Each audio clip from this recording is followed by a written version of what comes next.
நேற்றைய தினம் அமைச்சர் விஜித் ஹேரத்தும் இது தொடர்பான தகவலில் தன்னுடைய கருத்து நிலைப்பாட்டினை வெளிப்படுத்தியிருந்தார். வெளியக பொறிமுறைகளை நாங்கள் ஏற்கப் போவதில்லை, உள்ளக பொறிமுறையின் ஊடாக பொறுப்பு குரலை முன்னெடுப்போம் வெளிவிவகார அமைச்சர் பேரவையில் அறிவிப்பு என்பதாக அதற்கு பத்திரிகைகள் தலைப்பட்டிருப்பதை நாங்கள் காணக்கூடியதாக இருக்கிறது. தமிழன் பத்திரிகையும் அதனை தந்திருக்கிறது. சர்வதேச விசாரணையை அடியோடு நிராகரித்தது தேசிய மக்கள் சக்தி அரசு, ஜெனீவாவில் நிலைப்பாட்டை வெளிப்படுத்தினார் அமைச்சர் விஜித் ஹேரத் என்பதாக அது குறிப்பிட்டிருப்பதை நாங்கள் காணலாம். சிங்கள நாளிடுகளிலும் இது குறித்த தகவல்கள் பிரதானமான செய்திகளாக இன்றைய தினம் வெளிப்படுத்தப்பட்டிருக்கின்றன. குறிப்பாக லங்காதீப பத்திரிகையிலும் அது குறித்த தகவல்களை நாங்கள் அவதானிக்கக்கூடியதாக இருக்கிறது. அதுபோலவே டெய்லி மிரர் பத்திரிகையும் பிரதான தலைப்புச் செய்தியாக அதனை தந்திருப்பதை நாங்கள் காணலாம். மௌபிம பத்திரிகையிலும் அது குறித்த தகவல்கள் வெளியாக இருக்கின்றன. திவைர பத்திரிகையும் இது குறித்த தகவலை தந்திருப்பதை நாங்கள் காணக்கூடியதாக இருக்கிறது. எனவே பல்வேறு முக்கியமான விடயங்கள் குறித்து நேற்றைய தினம் விஜித் ஹேரத் அமைச்சர் தன்னுடைய கருத்துக்களை வெளிப்படுத்தியிருப்பதாகவே அந்த பத்திரிகை குறிப்பிடுகிறது. அமெத்தி விஜித் ஹேரத் ஜெனீவா செசிவாரே ஈய அமத்துமின் ரஜே நிலப்பிலித்துரு ஜெனீவா கவுன்சிலேட் என்பதாகவும் அது குறித்த தகவல்கள் வெளிப்படுத்தப்பட்டிருப்பதை நாங்கள் காணக்கூடியதாக இருக்கிறது. எனவே வெளிப்புற பொறிமுறையை எதனையும் ஏற்க மாட்டோம் என்பதான பிரதான விடயம்தான் அவருடைய கருத்தை மேற்கோள் காட்டி வெளிப்படுத்தப்பட்டிருப்பதை நாங்கள் காணலாம். மிக குறுகிய காலப்பகுதியில் அடையாளப்படுத்தப்பட்டிருக்கின்ற முன்னேற்றங்கள் உள்ளக பொறிமுறையின் ஊடாக பொறுப்பு குரலை உறுதிப்படுத்துவதில் நாம் கொண்டிருக்கும் அர்ப்பணிப்புடன் கடப்பாட்டை காண்பிக்கின்றன. அவ்வாறு இருக்கையில் இலங்கை தொடர்பான பொறுப்பு குரல் செயற்திட்டம் போன்ற வெளியக பொறிமுறைகளினால் நாங்கள் எதிர்காலத்தில் எவ்வகையான நடவடிக்கைகளை முன்னெடுக்க போகிறோம் என்ற விடயத்தினையும் அவர் சுட்டிக்காட்டியிருந்தார். நாம் தேசிய ரீதியில் முன்னெடுத்து வரும் நல்லிணக்க பொறிமுறையின்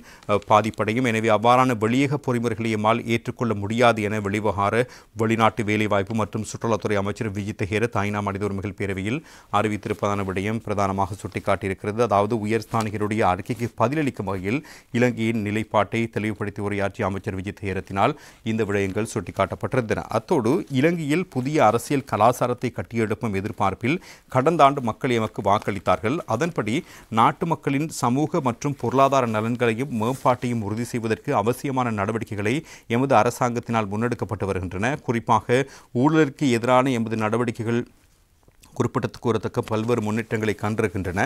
அதேபோன்று பயங்கரவாத தடை சட்டத்தை நீக்குவதற்கும் அதற்கு பதிலீடாக உயரிய நியமங்களுக்கு அமைவாக பயங்கரவாத எதிர்ப்பு சட்டத்தை கொண்டு வருவதற்கும் நடவடிக்கைகள் எடுக்கப்பட்டிருக்கின்றன.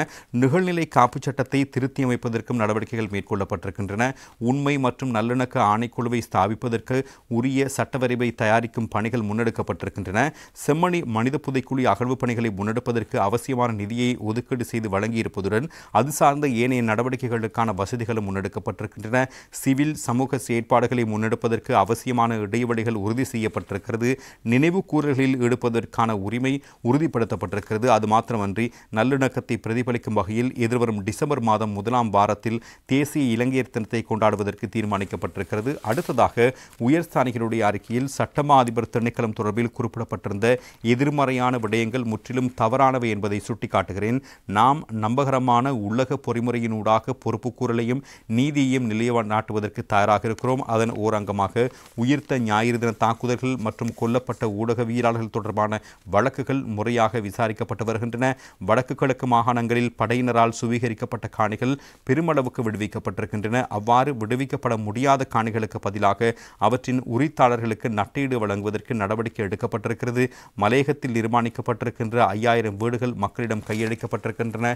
இந்த நிலையில் நாம் ஐக்கிய நாடுகள் மனித உரிமைகள் பேரவை மற்றும் ஐக்கிய நாடுகள் உயர்ஸ்தானிகள் அலுவலகம் என்பவற்றுக்கு அவசியமான முழுமையான ஒத்துழைப்பை வழங்குவதற்கு தயாராக இருக்கிறோம். மிக குறுகிய காலப்பகுதியில் எம்மால் அடையப்பட்டிருக்கின்ற முன்னேற்றமானது உள்ளக பொறிமுறையின் ஊடாக பொறுப்பு குரலை உறுதிப்படுத்துவதில் எமது அரசாங்கம் கொண்டிருக்கும் அர்ப்பணிப்புடன் கூடிய கடப்பாட்டினை